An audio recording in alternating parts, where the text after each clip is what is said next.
The great chamber stretched out like a crystal cave filled with starlight, and Hyunwoo stood in the center feeling very small and very human. Around him floated platforms that held beings from across the galaxy, and each one looked at him like he was some kind of strange pet that had learned to walk on two legs. The walls of the chamber were made of something that looked like glass but felt alive, and they pulsed with soft blue light that made everything seem like it was underwater. Hyunwoo wore his best diplomatic uniform, which was really just a simple black suit with the Earth flag on his shoulder, but compared to the creatures around him, he might as well have been wearing animal skins.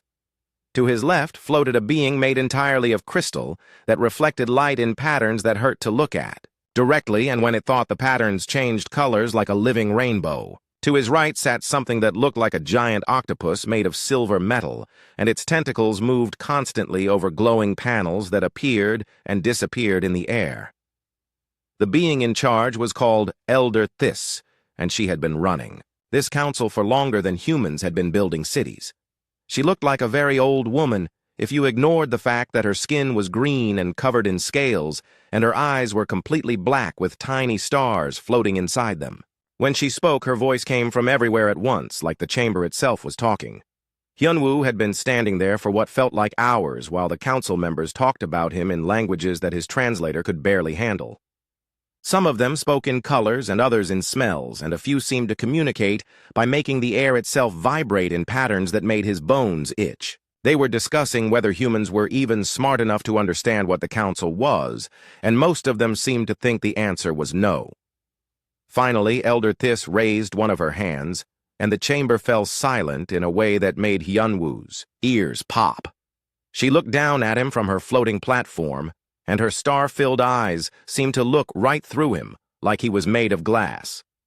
The human delegation had been trying to get this meeting for 50 years, ever since they had first made contact with the galaxy beyond their small solar system. Earth had sent its best diplomats and scientists and philosophers, but the council had ignored every request until finally they agreed to see one human for exactly 10 minutes just to make them stop asking. Hyunwoo was not the most important human, or the smartest or the most powerful, but he was the one who had volunteered to come when everyone else was too scared or too proud. He had grown up on a farm before becoming a translator and then a diplomat, and he still remembered what it felt like to plant seeds in the ground and wait months to see if anything would grow. Now he stood in a chamber filled with beings who could move planets and create life and travel between stars, like humans walked between rooms, and he was supposed to convince them that his species deserved to join their council. The beings around him had lived for thousands of years and had technologies that seemed like magic, and they controlled vast empires that stretched across multiple galaxies.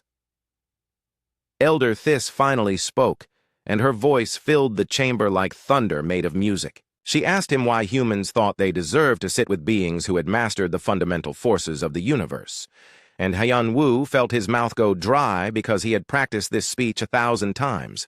But now all the words seemed too small. He told them that humans were young, but they learned quickly and that they had ideas that might be useful, and that they wanted to help make the galaxy a better place for everyone. As he spoke, he could feel the attention of the council members like weight pressing down on him, and some of them were making sounds that his translator told him were expressions of amusement. The crystal being called Korvash spoke next, and its voice sounded like music played on instruments made of light.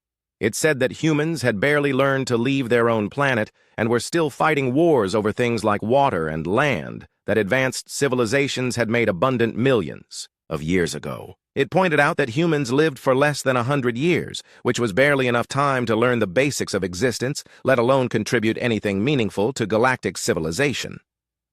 Another being that looked like it was made of flowing metal and had no fixed shape said that humans still used crude technologies like fire and wheels and computers made of silicon when the council members had moved beyond physical matter entirely centuries ago. It said that letting humans join the council would be like letting children play with tools meant for gods.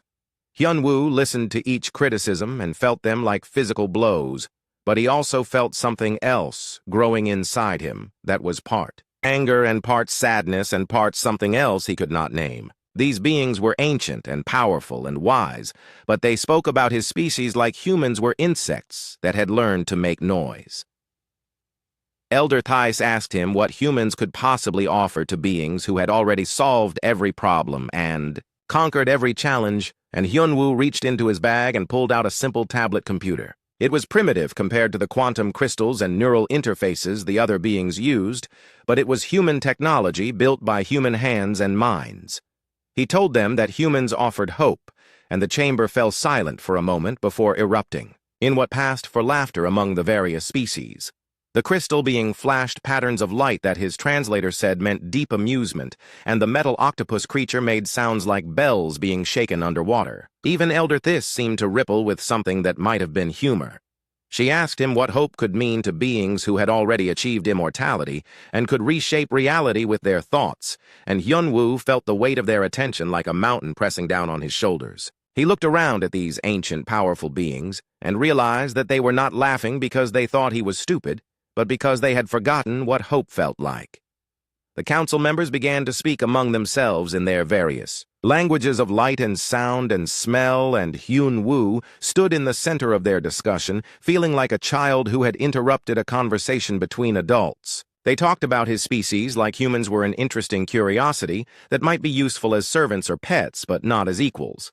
A being made of what looked like living gas said that 847 other species had made similar requests over the past 1,000 years, and all of them had been absorbed into existing civilizations or had simply faded away into obscurity. It said that humans would follow the same path because young species always did. Elder Thys raised her hand again, and the chamber fell silent, and she announced that the council had considered the human request and found it lacking in merit. She said that humans could continue to exist under the protection of council member species, but that full membership was denied because they had nothing to offer that the council did not already possess. Hyunwoo stood there for a long moment, looking at each of the council members in turn and feeling something cold settle in his chest. These beings had everything they could ever want, but they had lost something along the way, and they did not even know what it was. He put his tablet back in his bag and straightened his simple black uniform and looked up at Elder Thys with her star-filled eyes. He said that he understood their decision and thanked them for their time, and then he turned and walked toward the exit without saying another word. Behind him, he could hear the council members making confused sounds because most species argued or pleaded or tried to negotiate when they were rejected, but the human just left. As Hyunwoo walked through the crystal corridors toward his small ship, he felt the weight of 50 years of human hope settling on his shoulders like a heavy coat. But he also felt something else that he could not quite name. The beings in that chamber had everything except the one thing that made life worth living, and they did not even know they had lost it. He climbed into his ship and started the engines and began the long journey back to Earth, where he would have to tell his species that they were not welcome among the stars. But as he flew away from the great council station, he found himself thinking about seeds planted in dark soil and the faith it took to believe that something beautiful might grow. The news of humanity's rejection spread across Earth like wildfire, and people gathered in the streets and in their homes to watch the broadcasts of Hyunwoo explaining what had happened in the great crystal chamber. He stood at a simple podium in the United Nations building, and his voice was calm, but his eyes held something that made people lean forward in their chairs because they could see that something important had changed. He told them about the council members who could move planets and live forever and reshape reality with their thoughts, and how they had laughed when he offered them hope.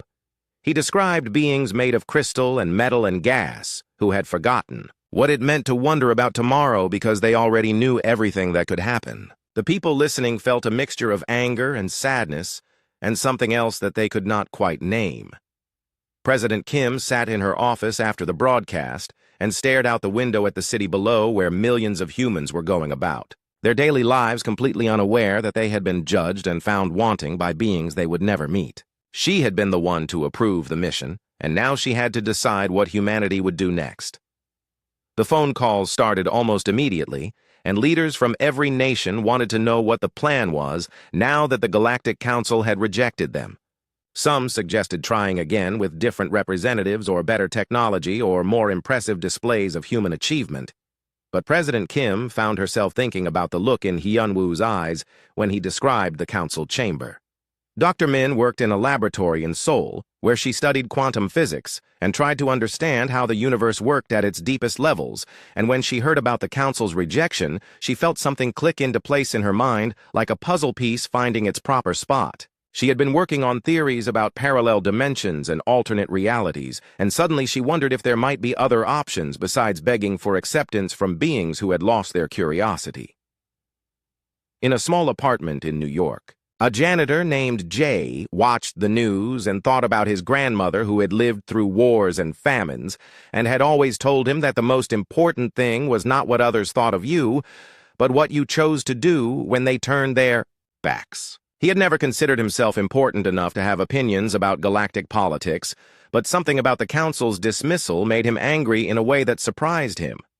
Children in schools around the world asked their teachers why the aliens did not want humans to join their club, and the teachers struggled to explain concepts like superiority and dismissal to young minds that still believed anything was possible. Some of the children suggested that maybe humans should start their own club and invite the aliens to join instead, and their teachers smiled at the innocent wisdom, but did not take it seriously.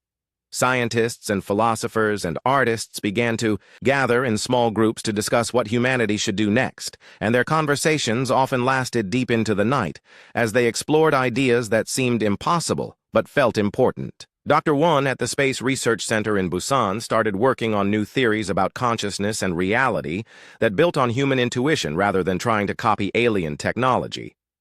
The rejection had an unexpected effect on human creativity and innovation, because suddenly people were working not to impress distant alien judges, but to express something uniquely human that could not be measured or quantified.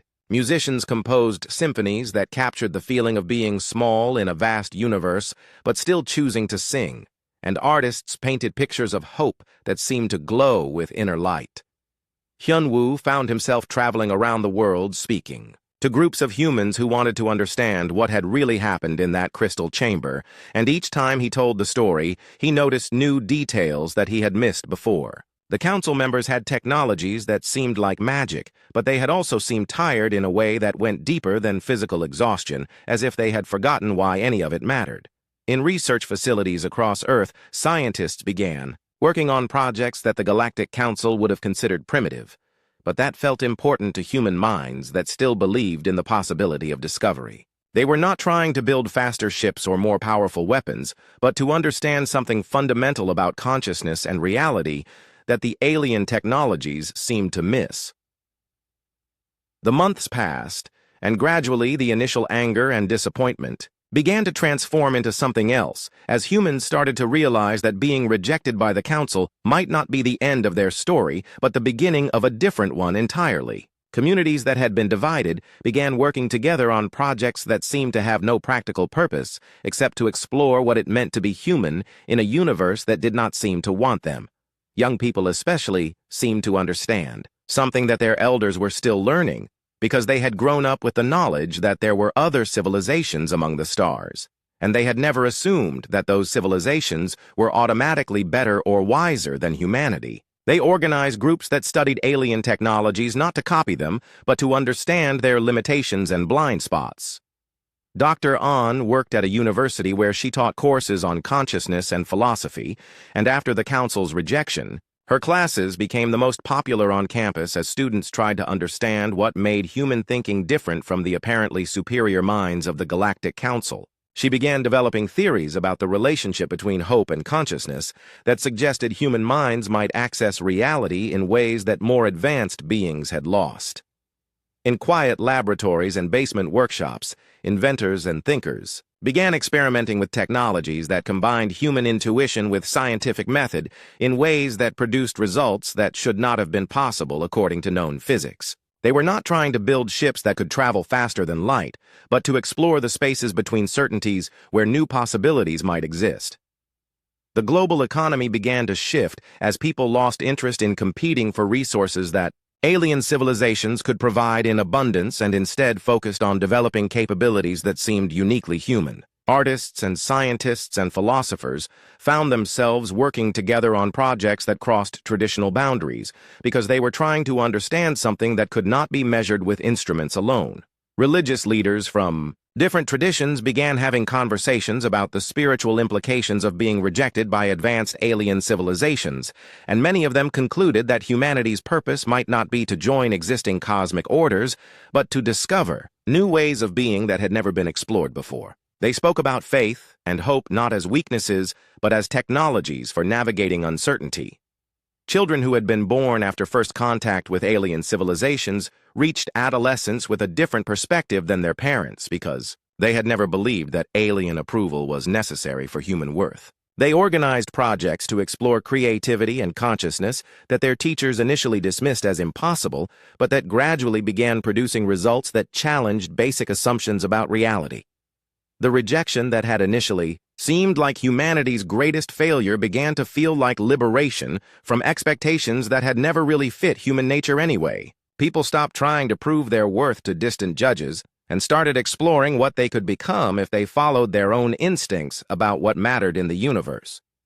President Kim announced that humanity would continue its space exploration and scientific research, but with a new focus on understanding consciousness and reality from uniquely human perspectives rather than trying to imitate alien achievements. The announcement was controversial, but it also felt like coming home to something that had been lost in the effort to impress beings who lived in crystal chambers.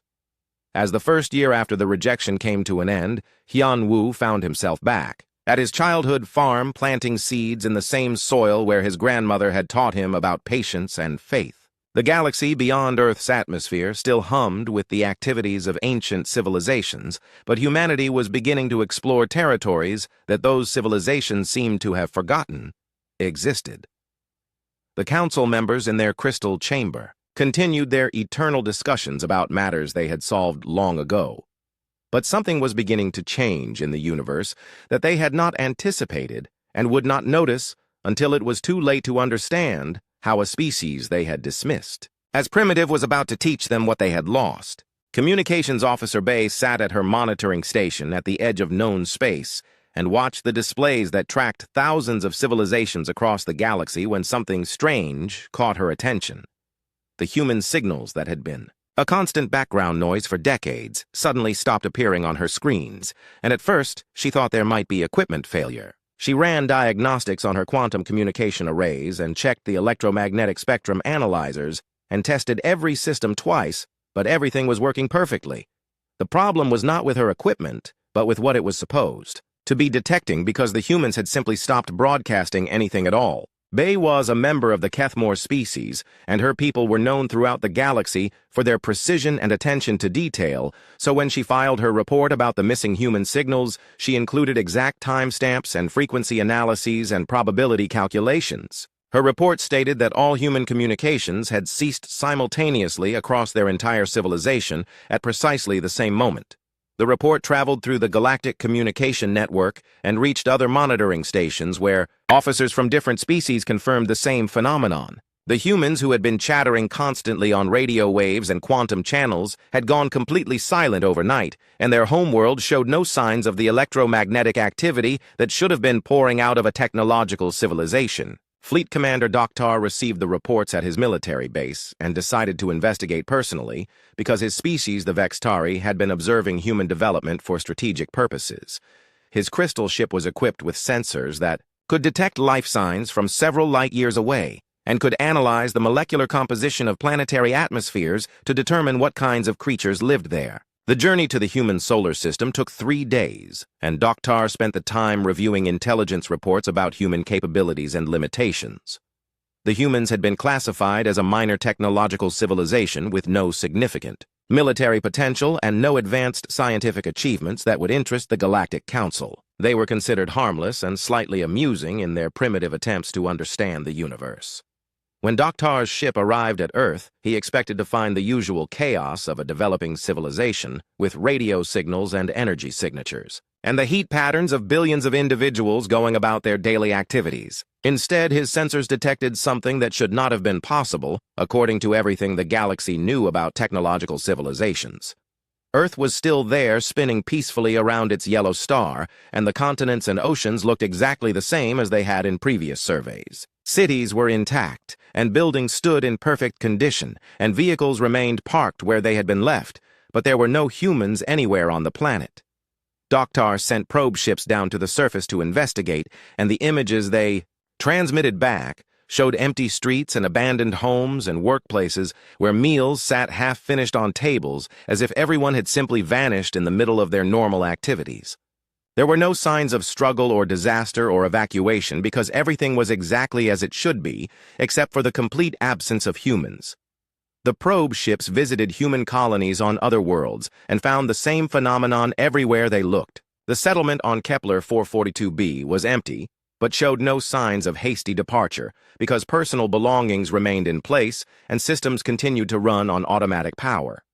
The mining station on Proxima Centauri C was deserted but operational, as if the workers had simply stepped away for a moment and planned to return. Doctor expanded his search to include human individuals who had been visiting other worlds as traders or tourists or diplomatic representatives, and discovered that they had all disappeared at exactly the same time, regardless of where they were in the galaxy. Human servants working in alien households had vanished overnight, and human students attending galactic universities had simply stopped existing without explanation. The phenomenon was so unprecedented that Doctor contacted the Galactic Council directly instead of following normal military reporting procedures. Elder Thys received his message while she was mediating a dispute between two civilizations that had been arguing about trade routes for several centuries, and she dismissed the report as an exaggeration until more evidence began arriving from other sources. Monitoring stations across the galaxy confirmed that human signals had ceased simultaneously, and investigation teams sent to human territories found the same pattern of empty but intact settlements. The humans had not been destroyed or abducted or killed because there was no evidence of any hostile action, and their technology continued to function normally in their absence. Elder Thys convened an emergency session of the Galactic Council, and the crystal chamber filled with confused representatives who could not understand how an entire species could simply disappear. The Mordan delegate Nara suggested that humans might have developed some kind of advanced transportation technology that allowed them to leave without detection, but scans showed no evidence of such capabilities. The Theknon representative accessed historical databases and reported that nothing like this had ever happened before in recorded galactic history because civilizations either evolved to join the cosmic community or they destroyed themselves. Or they were absorbed by more advanced species, but they did not simply vanish completely. Chief Scientist Wen of the Mordan Research Collective presented her analysis of the evidence and stated that all indications suggested the humans had left voluntarily and simultaneously without using any technology that the Galactic Council could identify. She had studied the quantum signatures of their abandoned worlds and found no traces of advanced transportation methods or dimensional manipulation devices. The council members who had laughed at human primitive technology now found themselves unable to explain how that same primitive species had accomplished something that seemed impossible according to everything they understood about physics and space travel. The humans had no faster-than-light ships of their own design, and no mastery of quantum mechanics and no knowledge of dimensional engineering, yet they had somehow departed en masse to an unknown destination. War Prime Kextar of the Theknon military expressed concern that the human disappearance might represent some kind of threat because civilizations did not develop the ability to vanish overnight without also developing other capabilities that could be used for hostile purposes. His mechanical voice carried an edge of worry that had not been present since the last major galactic war centuries earlier. Elder Thys found herself experiencing emotions she had not felt for millennia as she contemplated the implications of the human disappearance. Her species had achieved immortality and cosmic wisdom, but they had also lost the ability to be surprised by anything, and now a species they had dismissed as primitive had done something completely unexpected. The search for humans expanded to cover the entire galaxy as different species contributed their most advanced detection technologies to the effort. Quantum resonance scanners and dimensional analyzers and consciousness tracking devices all failed to locate any trace of human presence anywhere in known space or parallel dimensions that could be accessed with Council technology. Months passed, and the mystery deepened as investigation teams found more evidence that the humans had departed voluntarily, but no clues about their destination or methods. Personal messages left behind suggested that individual humans had been preparing for some kind of journey, but there was no indication of where they planned to go or how they expected to get there.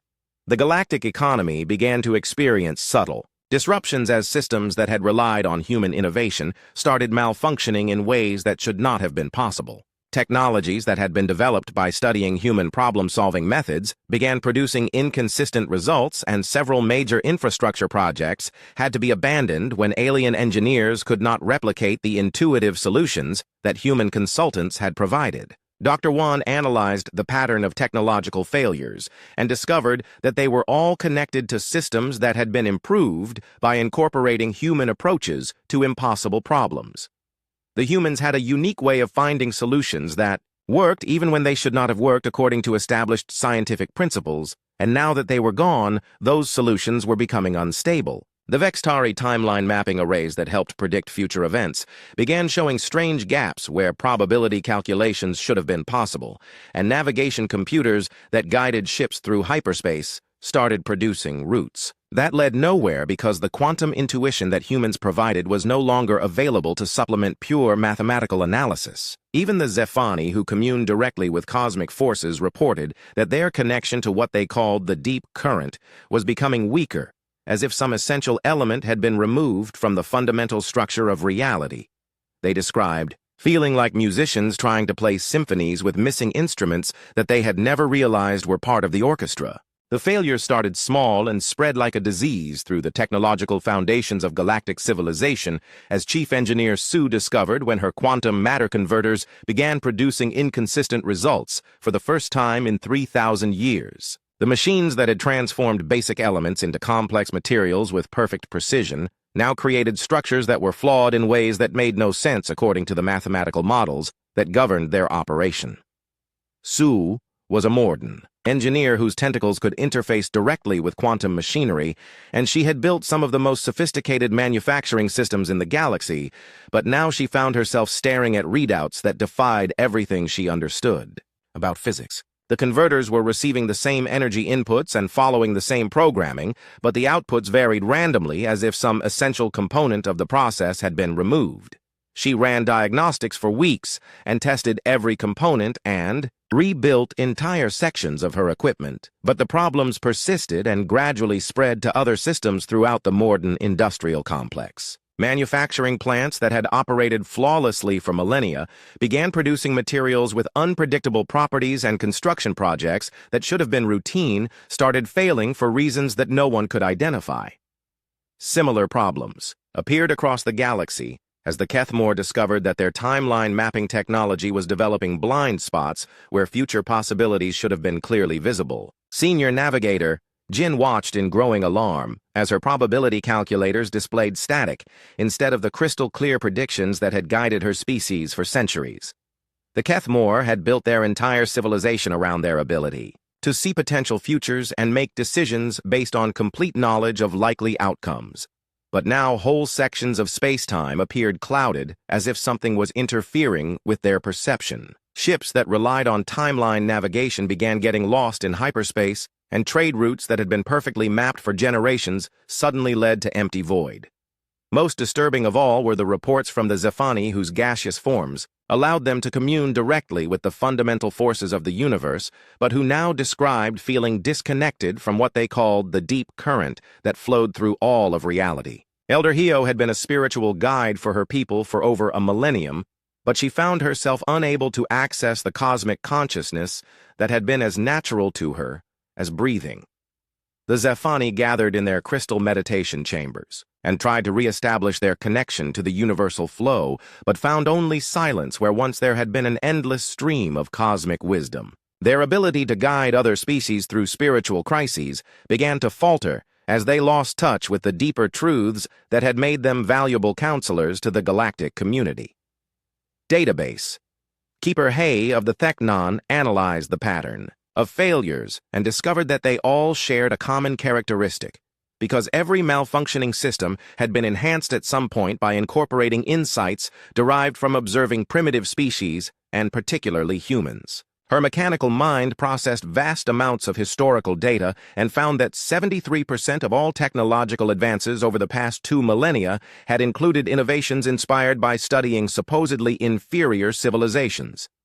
The evidence was undeniable but also incomprehensible because advanced galactic civilizations were supposed to be teaching primitive species, not the other way around. The idea that cosmic elders with millions of years of experience could learn anything useful from beings who had barely discovered fire was so contrary to established wisdom that most council members initially refused to accept the data.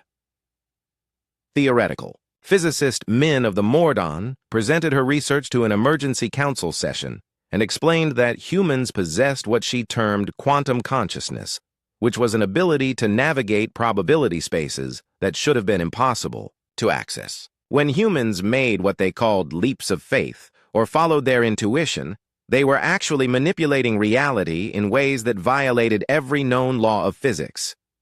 Her analysis showed that human problem-solving methods involved a type of consciousness that could perceive solutions existing in parallel dimensions and somehow bring those solutions into normal spacetime without using any detectable technology. The humans themselves seemed unaware of this ability and described it in primitive terms like hope or inspiration or gut feelings, but the results were measurably real.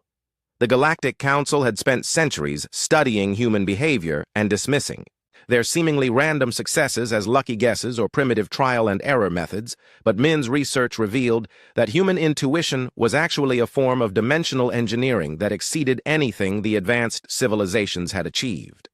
The humans could solve impossible problems because they could access impossible solutions.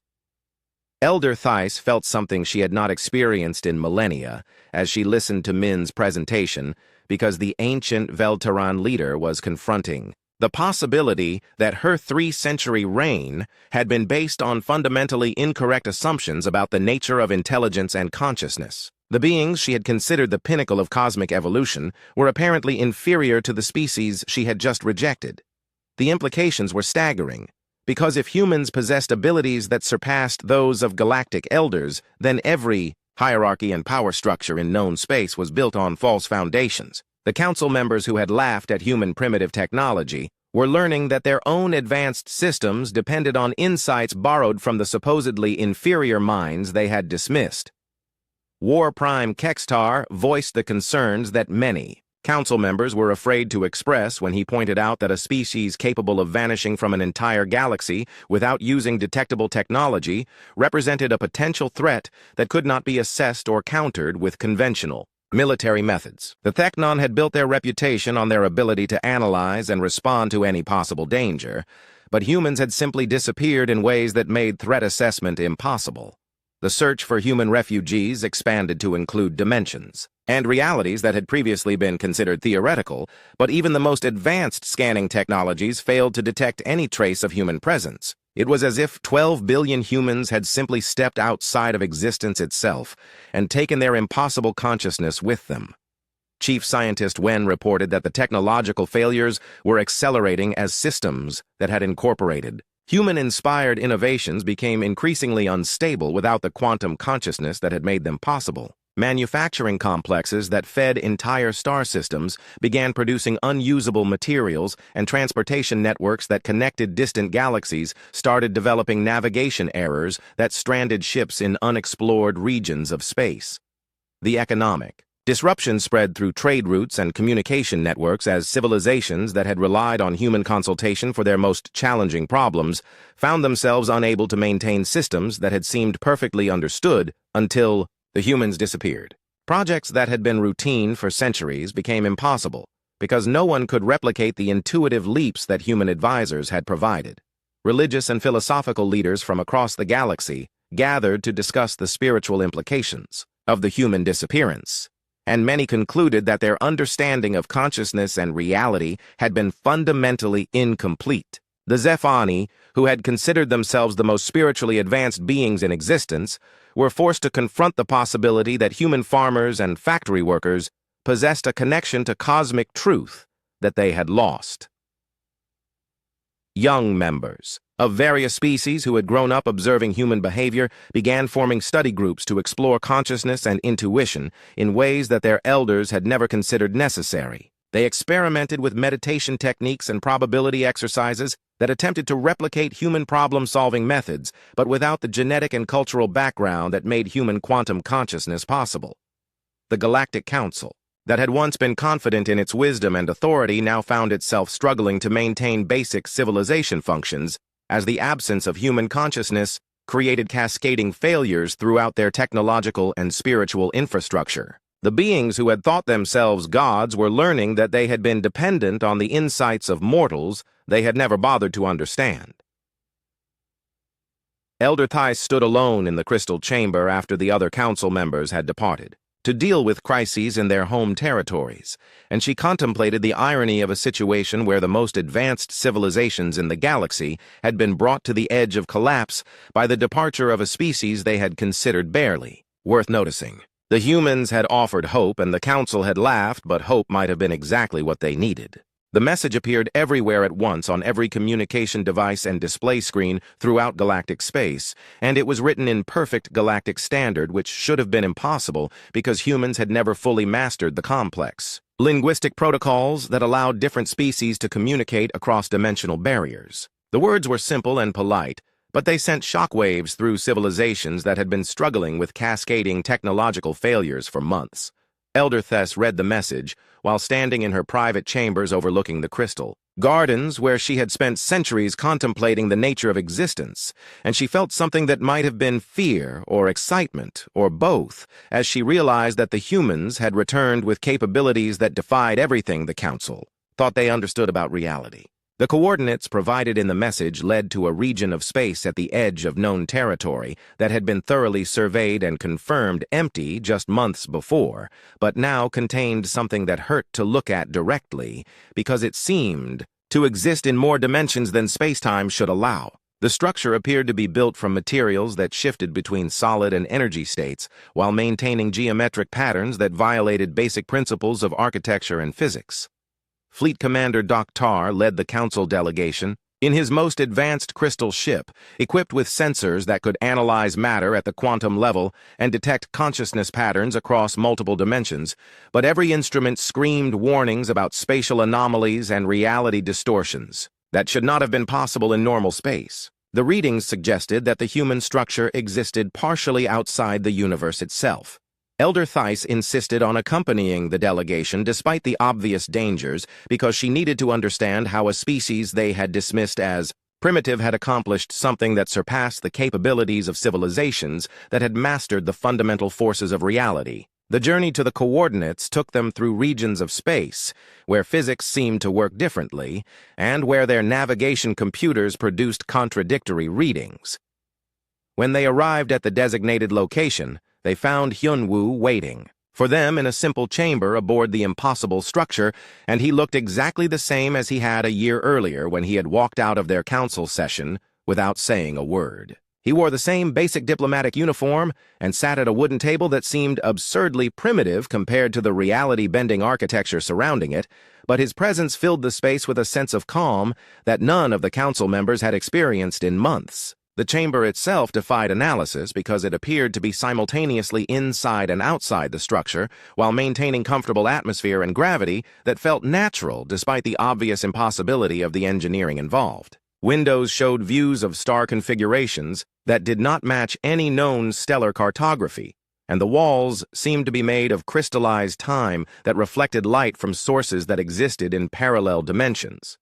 Hyunwoo poured tea into simple ceramic cups, and the familiar ritual felt surreal in a place where the laws of physics had apparently been rewritten by beings who understood consciousness in ways that galactic science had never imagined. He offered refreshments to the council delegation with the same polite courtesy he had shown in their crystal chamber, but now his simple gestures carried implications that made ancient beings feel like children. Elder Thais found her voice first and asked the question that had been tormenting the council for months because she needed to understand how humans had accomplished something that seemed impossible according to everything the galaxy knew about technology and consciousness. The failures of their most advanced systems had brought galactic civilization to the edge of collapse, and only the return of human quantum consciousness could restore stability to their reality. Hyunwoo explained that humans had simply left to find teachers who appreciated different perspectives, and the casual way he described abandoning an entire galaxy suggested capabilities that exceeded anything the council had imagined possible. He spoke about learning from civilizations that existed in the spaces between certainties, where new forms of consciousness could explore realities that had never been mapped by conventional science. The revelation that there were entire galaxies of civilizations existing beyond the reach of Council technology struck the delegation like a physical blow because it meant that everything they had assumed about their place in the cosmic order was wrong. The beings who had considered themselves the pinnacle of evolution were apparently primitive compared to teachers who could instruct species in techniques for manipulating reality through pure consciousness. Chief Scientist Wen asked about the quantum effects and reality manipulations that were maintaining the impossible structure, and Hyun-woo smiled with what might have been sadness as he explained that humans were not doing anything special, but simply being themselves. The same consciousness that the Council had dismissed as primitive was apparently a natural technology for accessing parallel dimensions and bringing impossible solutions into normal reality. He walked to a window that showed stars arranged in patterns that had never existed in normal space, and told them about the 847 other species that had been rejected by the Galactic Council over the centuries, and how those civilizations had found each other in the spaces between realities where growth and change were valued more than accumulated knowledge and technological sophistication. The image of entire cosmic communities existing beyond the boundaries of Council space forced Elder Thys to confront the possibility that her ancient civilization was not advanced but stagnant because they had stopped growing and learning in favor of maintaining eternal status quo. The beings she had ruled for centuries were apparently children, compared to consciousness that could navigate uncertainty and create new possibilities through hope and imagination. Hyun-woo described teachers from galaxies that existed in parallel dimensions where evolution had taken different paths and where species learned to explore consciousness as a technology for manipulating reality at fundamental levels. These civilizations had been waiting for someone to bridge the gap between impossible and real, and apparently human quantum consciousness was the key that unlocked doors to realities that conventional science could not perceive. The Council delegation listened in growing amazement as Hyun-woo explained how human intuition and hope and leap-of-faith thinking were actually sophisticated technologies for accessing solutions that existed in probability spaces beyond the reach of mathematical analysis. The primitive methods that the Council had mocked were apparently advanced techniques that their own species had forgotten during their pursuit of absolute knowledge and eternal certainty. War Prime Kekstar asked about the military implications of consciousness-based reality manipulation, and Hyun-woo responded that the teacher civilizations did not judge species by how much they had conquered, but by how much they were willing to learn. The idea of growth and change as measures of advancement contradicted everything the Galactic Council had believed about cosmic hierarchy and suggested that their ancient civilizations were actually developmentally stunted. Elder Thys felt the weight of 3 centuries of absolute authority crumbling as she realized that her species had achieved immortality and cosmic knowledge at the cost of losing the ability to grow beyond their current limitations. The humans offered membership in something larger than the Galactic Council, but it would require admitting that beings who lived for eons could still learn from species they had dismissed as insignificant. The choice facing the Council was more fundamental than a simple diplomatic decision, because accepting human guidance would mean acknowledging that their entire understanding of consciousness and reality had been incomplete. The ancient beings who had ruled the galaxy would have to become students again and learn from teachers who valued questions more than answers and possibilities more than certainties. Hyun-woo set down his teacup and looked at each council member with eyes that held depths they had never noticed before, as he explained that membership in the larger cosmic community would involve giving up the pretense of already knowing everything and embracing the uncertainty that made growth and discovery possible. It would mean admitting that hope was not a primitive emotion, but an advanced technology for navigating infinite possibilities. The chamber fell silent, except for the gentle sound of ceramic against wood, as Elder Thys contemplated a future where her ancient wisdom would be just the beginning of an education that could last for eternity if she was willing to admit how much she still had to learn. The humans had returned not as supplicants seeking approval, but as teachers offering lessons that could transform galactic civilization if the Council was brave enough to acknowledge their own limitations.